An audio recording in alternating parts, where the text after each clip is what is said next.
Assalamualaikum warahmatullahi wabarakatuh. Oke, seperti biasa sebelum dilanjutkan cerita pedang King Daonya, bantu Mimin tekan tombol like dan berkomentar juga. Terima kasih sudah dan sebelumnya. Gas. Bab 1567. Pedang adalah kebenaran. Mendengar perkataan Tuhan, pendekar pedang berjubah putih awan itu perlahan menoleh dan menatapnya. Dia menatap Tuhan Allah dan menggelengkan kepalanya. Terlalu lemah. Terlalu lemah. Ketika kata-kata ini diucapkan, semua dewa di ladang tercengang. Apakah orang ini begitu sombong? Dewa-dewa menyipitkan matanya ke arah pembudidaya pedang berjubah putih awan dan berkata, "Aku telah melihat pembudidaya pedang yang lebih tangguh darimu. Tetapi hasil akhirnya adalah aku menghancurkan tulang mereka satu persatu. Kamu seharusnya tidak terkecuali." Pendekar pedang berjubah putih awan itu tersenyum tipis. Jika itu benar, itu akan hebat. Setiap orang, pendekar berjubah putih itu berbisik, "Kau tidak akan pernah bisa merasakan kesepian karena ingin mati tapi tidak ada yang bisa membunuhmu. Kau terlalu lemah, kau tidak mengerti." Semua orang memandang pendekar pedang itu seolah-olah dia adalah patung tanah liat atau ukiran kayu. Wajah mereka dipenuhi dengan keheranan. Ekspresi Ye Guan membeku. Kata-kata paman ini terkadang sangat menyakitkan. Tuhan Allah tertawa. "Menarik, sangat menarik. Ini pertama kalinya aku melihat seseorang yang ingin mati tetapi tidak bisa." Sambil berbicara, dia merentangkan kedua telapak tangannya, dan hanya merentangkan tangannya pelan-pelan. Jantung semua orang di lapangan itu berhenti berdetak pada saat itu juga. Di lautan kesadaran Ye Guan, Zongxin berbisik, "Alam dewa."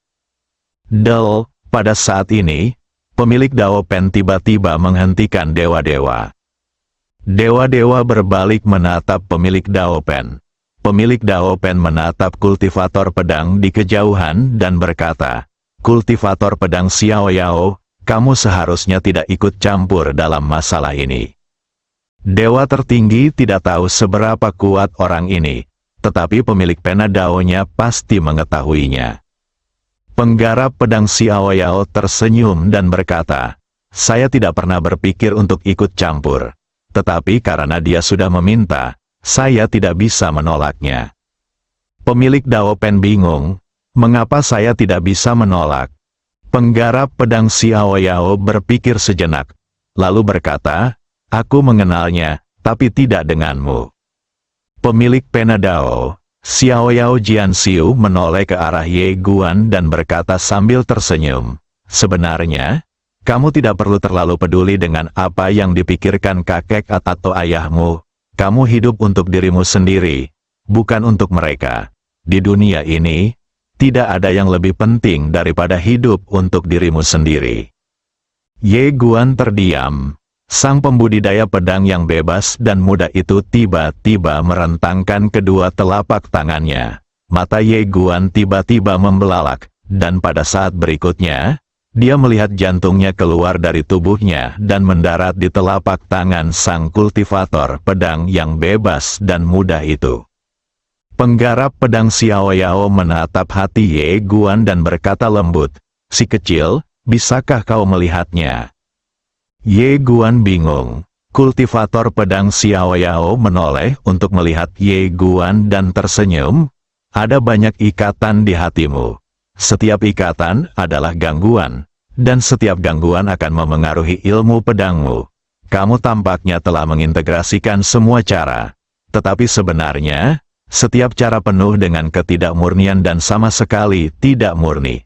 Tidak hanya itu, integrasi semua cara telah mengacaukan kondisi pikiranmu." Ye Guan sedikit bingung dan bertanya, "Apakah aku salah jalan?"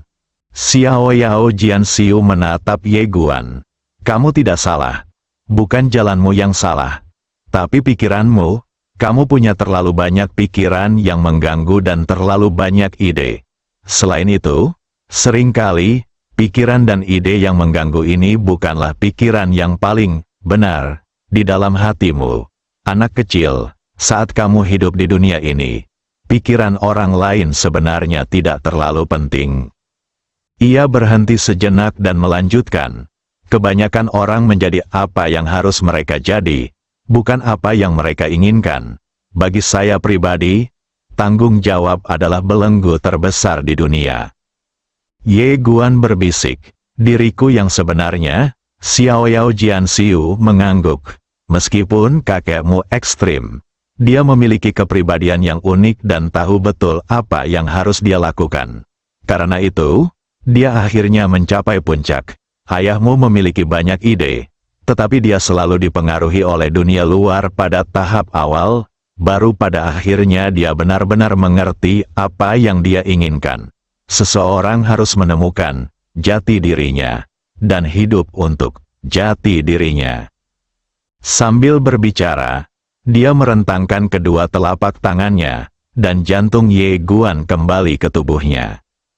Penggarap pedang Xiaoyao menoleh dan menatap pemilik Dao Pen. Guru Dao Pen, saya tidak bermaksud ikut campur dalam pertikaian Dao antara Anda dan anak kecil itu.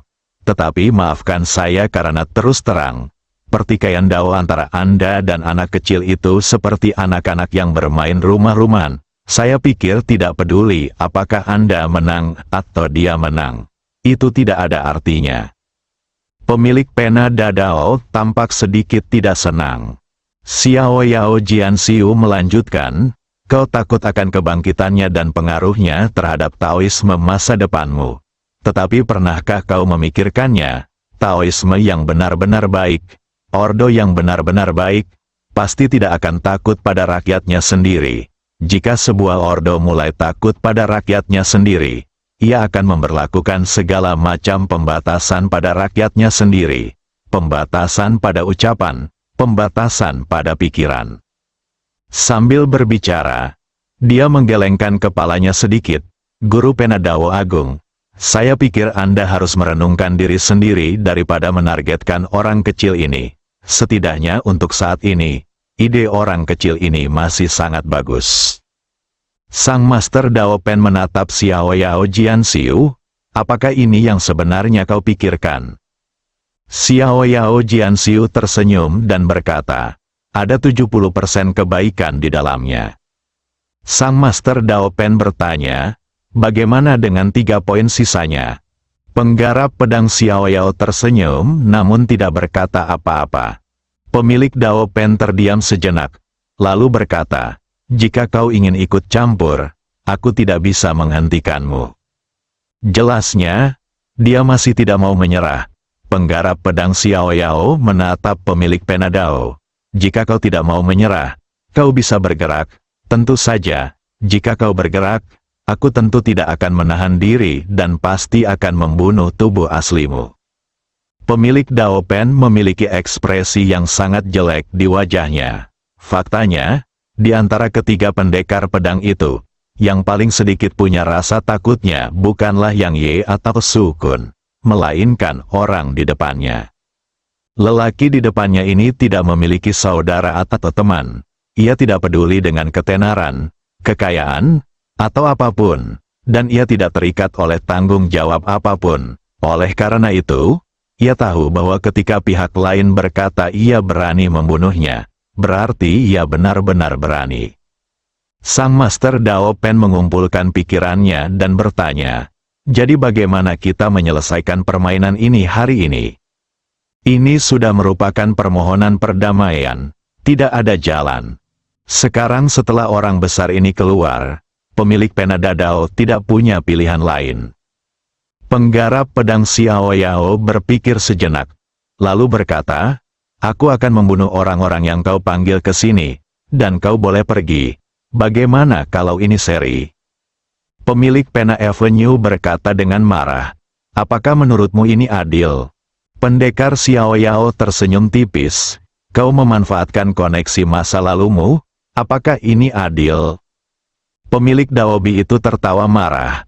Apakah dia tidak punya? Bukankah kamu salah satu koneksinya? Penggarap pedang Xiaoyao menatap pemilik pena Dao dan berkata dengan tenang, saya tidak meminta persetujuan Anda. Haha, Tuhan Allah tiba-tiba tertawa, sungguh konyol, kau pikir kau ini siapa? Kau. Pedang Xiao Yao Swordsman tiba-tiba keluar dari sarungnya. Pedang itu tidak digerakkan dengan cepat. Semua orang di lapangan dapat melihatnya dengan jelas. Itu biasa saja dan bahkan tidak ada jejak energi pedang. Ketika Tuhan Allah melihat pedang itu, matanya dipenuhi dengan penghinaan. Dia merentangkan kedua telapak tangannya dan hendak menyerang. Tetapi pada saat berikutnya, pupil matanya tiba-tiba mengecil, dan sebelum dia bisa bereaksi, pedang itu sudah menusuk alisnya. Ledakan, hanya dengan satu tebasan pedang saja, sang dewa terbunuh seketika. Matanya terbelalak lebar, wajahnya penuh ketidakpercayaan, karena pada saat ini, dia merasa seluruh kekuatan sucinya telah hancur dan terhapus. Bagaimana itu mungkin? Itulah pikiran pertamanya. Di lapangan, orang-orang kuat itu juga tercengang. Pemilik Dao Pen memiliki ekspresi yang sangat jelek di wajahnya, penggarap pedang yang bebas. Sang pembudidaya pedang yang bebas dan santai menyatukan jari-jarinya dan mengayunkannya pelan-pelan. Lalu cahaya pedang pun melesat keluar.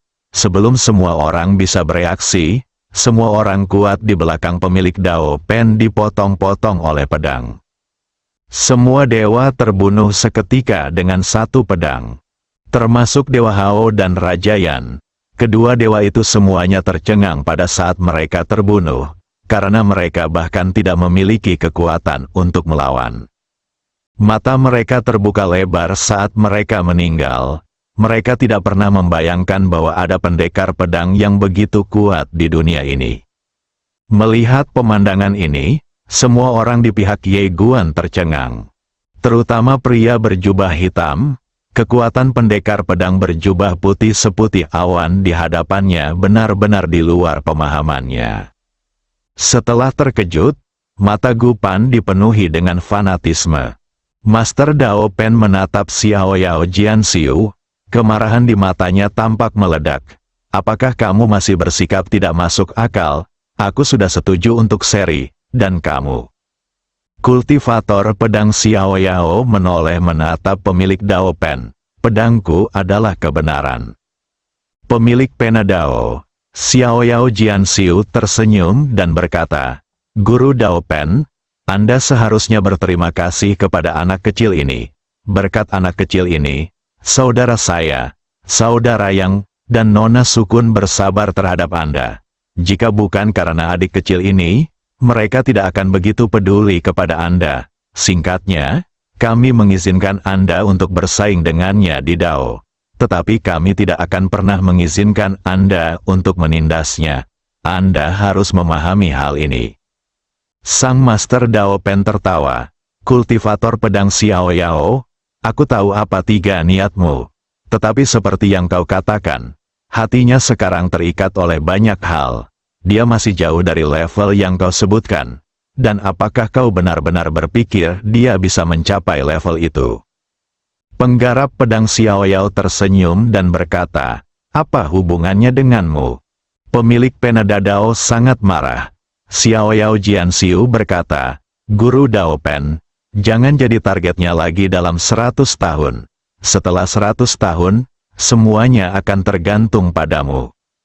Sang Master Dao Pen menatap Xiao Yao Jianxiu dalam-dalam dan berkata, begitu. Setelah berkata demikian, dia berbalik dan menghilang. Setelah Guru Dao Pen pergi, Xiao Yao Sword Cultivator menoleh ke arah Ye Guan dan berkata sambil tersenyum, ayahmu dan aku adalah saudara, dan kau adalah keponakanku. Sejujurnya, aku telah berfokus pada ilmu pedang sepanjang hidupku, dan hal-hal lainnya tidak penting bagiku. Namun, kakekmu dan ayahmu adalah teman-temanku, dan kau.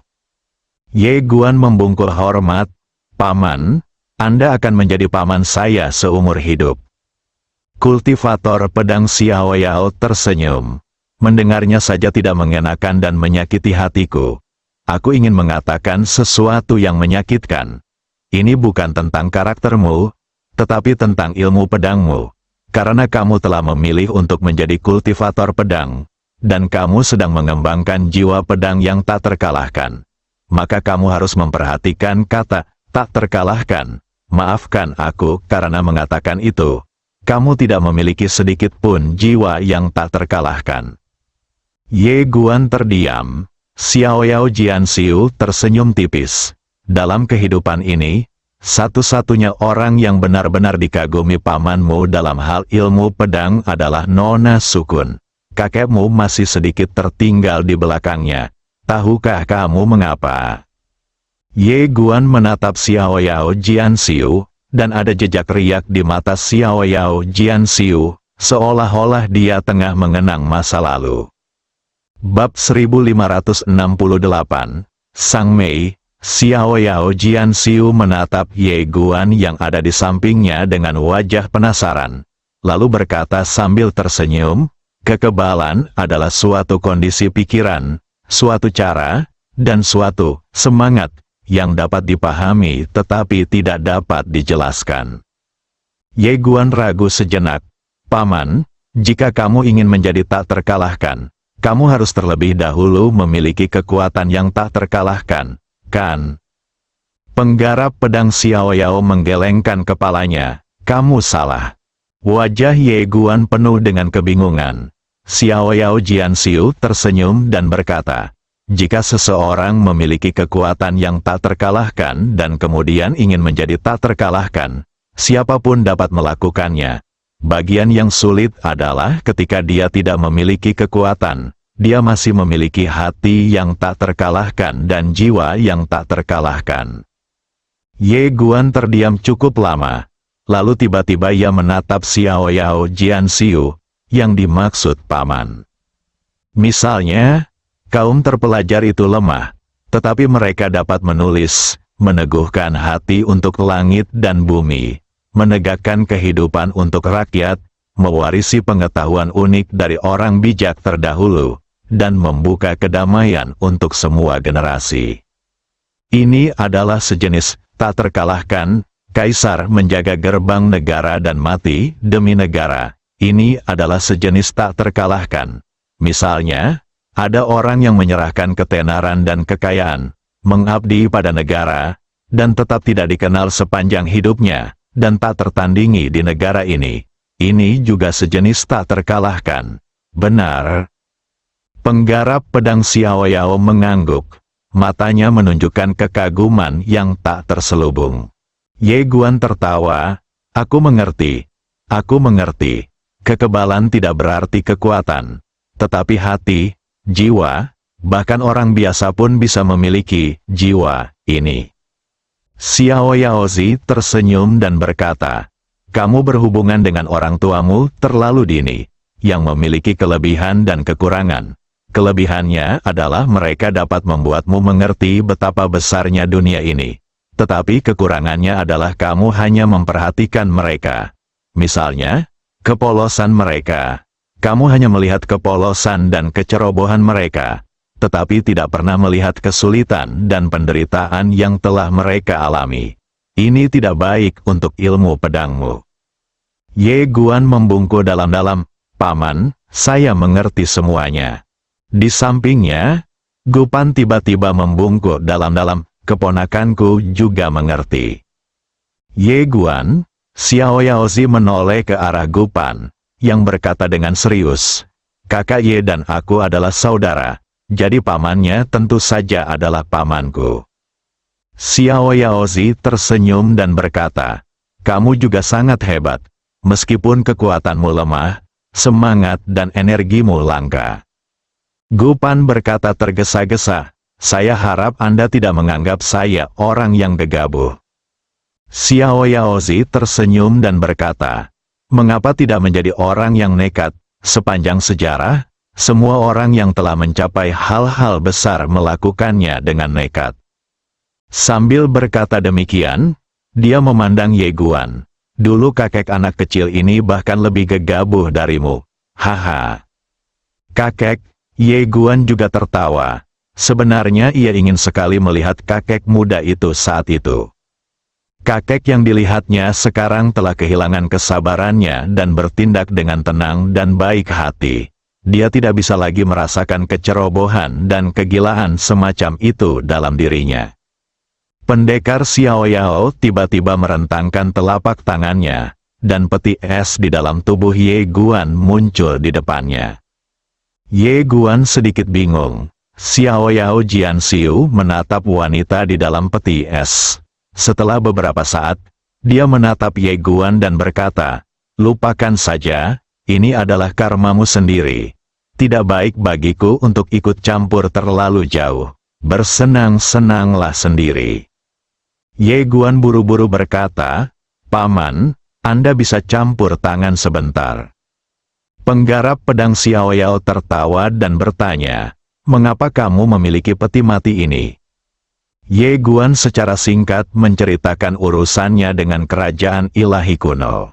Setelah hening sejenak, Xiao Yao Jianxiu berkata, "Pertempuran Dao besar, wanita di dalam peti mati itu memiliki sebab dan akibat yang lebih besar daripada pemilik pena Dao besar." Ye Guan ragu-ragu sejenak, lalu tersenyum pahit, "Tidak ada cara lain. Bahkan jika itu lebih besar dari penguasa Dao Pen, aku harus menanggungnya. Lagi pula, aku sudah berjanji pada orang lain." Xiao Yao Jianxiu mengangguk, dengan sedikit kekaguman di matanya. "Jika kau ingin menghindar dari tanggung jawab dan mengalihkan sebab akibat, maka aku harus menghajarmu." Ye Guan merasa sedikit malu. Ide awalnya adalah untuk melimpahkan kesalahan kepada pamannya. Untungnya dia tidak mengatakannya keras-keras. Penggarap pedang Xiao Yao menatap wanita di dalam peti mati itu. "Tahukah kau mengapa dia tertidur lelap?" Ye Guan menggelengkan kepalanya. Penggarap pedang Xiao Yao memikirkannya, lalu tersenyum dan berkata, "Karena kita sudah bertemu, aku akan membantumu." Mendengar ini, Ye Guan sangat gembira. Pendekar Xiao Yao menempelkan jari-jarinya dan menunjuk pelan. Seberkas cahaya pedang langsung menembus kening wanita itu. Dalam sekejap, sesuatu di antara alis wanita itu terpotong-potong. Penggarap pedang Xiao Yao mundur selangkah. Ye Guanze menatap wanita di peti mati itu dengan rasa ingin tahu. Pada saat ini, wanita itu perlahan membuka matanya. Saat dia melihat Ye Guan, dia sedikit penasaran, "Siapa kamu?" Suaranya sangat jernih dan sangat enak didengar. Ye Guan tersenyum dan berkata, "Gadis, namaku Ye Guan, dan orang yang menyelamatkanmu adalah pamanku." Wanita itu perlahan duduk dan melihat sekelilingnya. Akhirnya, pandangannya tertuju pada Xiao Yao Sword Cultivator. Dia sedikit terkejut. Sungguh seorang pembudidaya pedang yang kuat. Penggarap pedang Xiao Yao tersenyum dan berkata, "Kamu juga sangat kuat." Setelah berkata demikian, dia menatap Ye Guan dan berkata, "Si kecil, jaga dirimu baik-baik." Setelah berkata demikian, dia berbalik, terbang dengan pedangnya dan menghilang. Setelah Xiao Yao Jianxiu pergi, pandangan Ye Guan tertuju pada wanita di depannya. "Gadis, apakah kamu tahu siapa kamu?" Wanita itu menoleh ke arah Ye Guan dan berkata sambil tersenyum, "Tentu saja, namaku Tuan." Saat dia berbicara, alisnya yang hitam tiba-tiba mengernyit, dan setelah beberapa lama, dia berkata, "Sekarang aku ingat. Nama asliku adalah Sang Mei." Ye Guan bertanya lagi, "Kamu dari mana?" Sang Mei berkata, "Shenzhou, kediaman resmi." Ye Guan sedikit bingung. Sang Mei tersenyum dan berkata, "Wajar saja kalau kamu belum pernah mendengarnya. Tempatnya sangat jauh dari sini, dan hanya sedikit orang yang mengetahuinya." Ye Guan berpikir sejenak, lalu berkata, "Nona, kamu sudah lama tidak pulang. Pasti kamu kangen kampung, kan?" Sang Mei menggelengkan kepalanya berulang kali, "Tidak, tidak, aku tidak merindukan rumah." Ye Guan bingung, "Kenapa?" Sang Mei mendesah pelan, "Aku punya konflik dengan keluargaku." Ye Guan ragu sejenak, lalu bertanya, apakah kontradiksi ini besar? Sang Mei mengangguk, cukup besar. Ye Guan terdiam. Sang Mei menatap Ye Guan dan berkedip, apakah kamu takut aku akan melibatkanmu? Ye Guan berkata cepat, itu tidak mungkin. Gadis itu dan aku adalah orang asing. Konflik antara kamu dan keluargamu tidak dapat disalahkan padaku. Bagaimana menurutmu? Sang Mei tersenyum dan berkata, benar sekali. Ye Guan bertanya lagi, apa rencanamu selanjutnya, Nona muda? Sang Mei berkedip, aku di sini untuk bertemu seseorang. Bolehkah aku ikut denganmu sebentar? Ye Guan terdiam. Sang Mei tersenyum dan berkata, jika tidak berhasil, tidak masalah.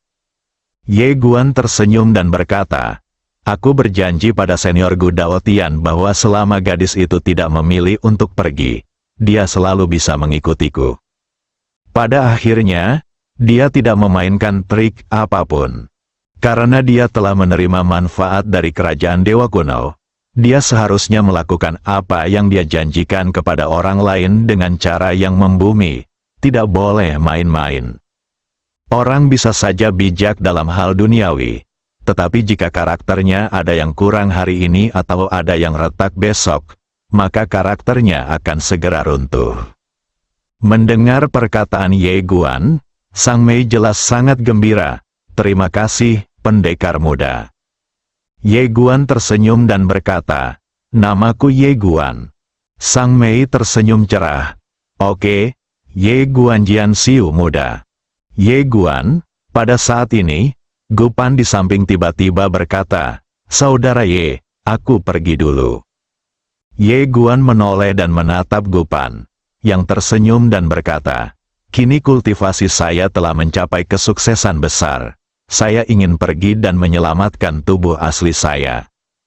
Ye Guan Dao, bisakah kau memecahkan segelnya? Apakah kau butuh bantuanku? Gu Pan tertawa terbahak-bahak, bagiku, segel biasa bisa dihancurkan hanya dengan lambaian tanganku. Aku tidak butuh bantuanmu. Ye Guan mengangguk. Oke, Gu Pan tersenyum dan berkata, sampai jumpa nanti. Ye Guan tiba-tiba berkata, tunggu. Sambil berbicara, dia mengeluarkan sebuah cincin penyimpanan dan menyerahkannya kepada Gu Pan. Kita sepakat bahwa kamu akan mendapatkan setengah dari harta kerajaan Dewa Kuno. Gu Pan sedikit terkejut. Dia tidak menyangka Ye Guan benar-benar memberikannya padanya. Tahukah kau, ada banyak senjata kekaisaran di sini. Ye Guan tersenyum dan berkata, saudara Gu Pan, inilah yang pantas kamu dapatkan. Gu Pan tidak menolak. Dia mengambil cincin itu dan berkata dengan bangga, saudara Ye, gadis di sebelahmu memiliki asal-usul yang luar biasa. Jangan khawatir, aku, Gu Pan, akan menanggung setengah dari konsekuensi apapun yang ditimbulkannya. Aku tidak tahu apa-apa lagi. Tapi aku yang terbaik dalam bertarung. Ye Guan buru-buru berkata, oke, itulah yang saya ingin Anda katakan. Gu Pan tertawa keras lalu menghilang di ujung langit. Ye Guan agak menantikannya. Gu Pan tidak dalam wujud aslinya sekarang. Tetapi kekuatannya sudah sangat mengerikan. Jika wujud aslinya keluar, siapa tahu dia jadi sekuat itu. Ye Guan menarik kembali pikirannya, mengumpulkan cincin-cincin para dewa sakti yang terbunuh di medan perang, lalu berbalik menatap lelaki berjubah hitam tak jauh dari situ, yang memasang ekspresi jelek di wajahnya. Dia telah melihat semuanya dari awal sampai sekarang, dan tentu saja mengerti bahwa pendekar muda di depannya jelas bukan seseorang yang dapat dia hadapi. Tapi orang ini seorang penghujat. Dia merasa sedikit malu sejenak dan tidak tahu harus berbuat apa. Ye Guan tersenyum dan berkata, senior. Pria berjubah hitam itu buru-buru berkata, Tuan Ye, saya adalah Dewa Takdir. Nama saya Nan Xiao.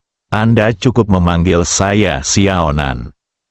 Ye Guan tersenyum dan berkata, saudara Nan, menurutmu apa yang harus kita lakukan terhadap situasi ini? Nan Xiao terdiam sejenak, lalu bertanya, apa sebenarnya yang dibicarakan saudara Ye? Ye Guan berkata, aku seorang penghujat. Nan Xiao buru-buru berkata, tidak, aku tidak melihat apapun. Ye Guan, Nan Xiao tiba-tiba bertanya, kakak Ye, kamu tadi bilang kalau kamu ingin memulai lembaran baru, benarkah? Ye Guan menatap Nan Xiao, dan Nan Xiao berkata dengan suara yang dalam, menurutku, cepat atau lambat kau akan mendapat masalah besar jika kau tetap bersama para penghujat di luar sana. Lagi pula, menurutku kau adalah orang yang baik, jika kau tidak punya ide lain, kau bisa bergabung dengan kuil para dewa. Setelah mengatakan ini, dia tiba-tiba menjadi bersemangat. Kalau ia dapat membawa pemuda itu ke bait dewata, tentu akan menjadi kebahagiaan yang amat besar baginya, sebab berarti ia akan memperoleh sekutu super yang amat sakti, yang akan sangat menguntungkan baginya dalam persaingan memperebutkan jabatan pendeta kepala. Yang paling penting adalah itu juga merupakan hal yang hebat bagi kuil para dewa. Itu menguntungkan Anda dan Pantheon, Ye Guandao. Tapi saya seorang penghujat. Nan Xiao melambaikan tangannya. Yang disebut penghujat itu hanya identitas. Soal apakah Anda baik atau jahat, itu semua tergantung pada kita. Kita mengendalikan sebagian besar suara di alam semesta ini. Jika kita mengatakan Anda baik, maka Anda baik meskipun Anda jahat. Jika kita mengatakan Anda jahat, maka Anda jahat meskipun Anda baik. Bersambung.